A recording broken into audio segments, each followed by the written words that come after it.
Rescues are on our mind this morning for another reason as well, because today, right now, 20 years ago, Hurricane Katrina made landfall in Louisiana and Mississippi, breaching levees famously in the city of New Orleans. Katrina, the costliest hurricane in American history and one of the deadliest as well, killing hundreds.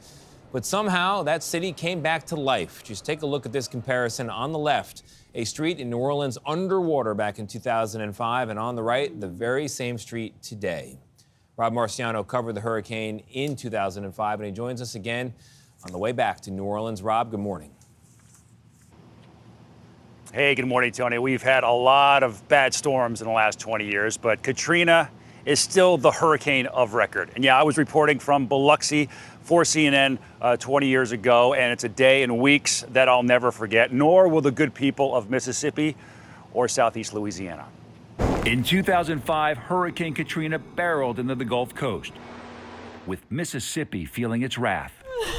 Lives forever changed. I'm just glad you're alive. How's everything? Now, 20 years later, Good to see you, Bobby. All right. we caught up with Biloxi, Mississippi restaurant owner Bobby Mahoney, who remembers Katrina vividly. I was like this, and so I did that. So one wave, two waves. I turned my head to look back over there, and then I come back, and the wave's in the window. In Louisiana, storm surge from Katrina breached the levees in New Orleans, creating catastrophic flooding and a historic humanitarian crisis. We all are desperate.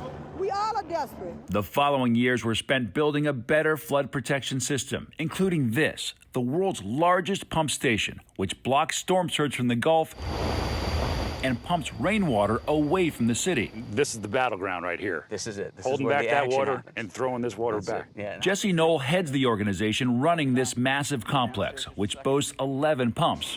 This is it. Whoa! This is what's moving the water. And they're powered by enormous engines, able to move 142,000 gallons of water per second. On the other side of the city, there's also this 26-foot-high, nearly 2-mile-long surge barrier. And since 2012, New Orleans has remained mostly dry, including during 2021's Hurricane Ida. But we had 7 feet of water screaming at us from the other side. Wow. So it was a wild event. That's a good test. It is. Still, Knoll knows the challenge never ends. Do you think we've built a big enough system to withstand the 100-year storm, the 500-year storm? I think we started out with what was able to defend against the 100-year storm in 2007 to 2010, and we're continuously working to make it better. So it's a constant battle, isn't it? It is indeed. It is indeed, but it's one worth fighting.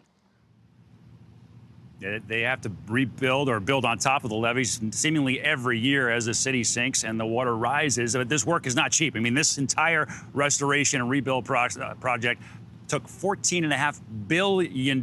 So amazing stuff there, and so far so good.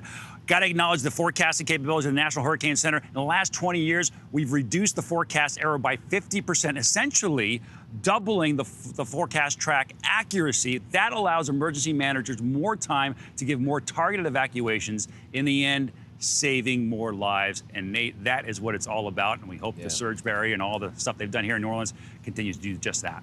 Yeah, that is what it's all Hope about. so, because we remember that story very well. We had never seen anything like that. It was dramatic, and people are still scarred. It's nice to see, Rob, that they're rebuilding, but there's still a lot of bruises and hurt feelings, and people very triggered by these kind of anniversaries. And part of the issue was Ivan had come earlier and just missed at the last second New Orleans, and so residents were thinking, this might swerve okay. again. Somewhat of a false sense of confidence. Exactly. Along with being ill-equipped structurally Yeah. as a city. All right, Rob, thank you so much. Well, guys, this iconic city, this iconic city spirit will never die. I mean, this is an amazing That is place. true. Also so it's true. Right better about than that. ever. Yeah, that's You a are forecast right you can about rely that. on. Yep. Yep, shout out to Who Dat and all those people down there in New Orleans.